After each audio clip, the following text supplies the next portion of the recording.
മുല്ലശ്ശേരി നല്ല ഇടയന്റെ പള്ളിയിൽ നല്ല ഇടയനായ ഉണ്ണീശോയുടെയും വിശുദ്ധ സെബസ്ത്യാനോസിന്റെയും സംയുക്ത തിരുനാൾ ആഘോഷത്തിന് കൊടിയേറി.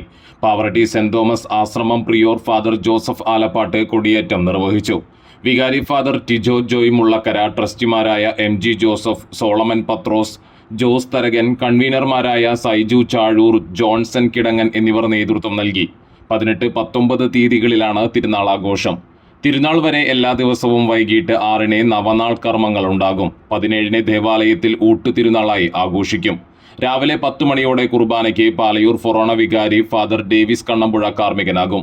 രാത്രി 7-ന് തിരുനാൾ ദീപാലങ്കാരം കണ്ടശങ്കടവ് ഫൊറോണ വികാരി ഫാദർ റാഫേൽ അക്കാമറ്റത്തിൽ സ്വിച്ച് ഓൺ ചെയ്യും.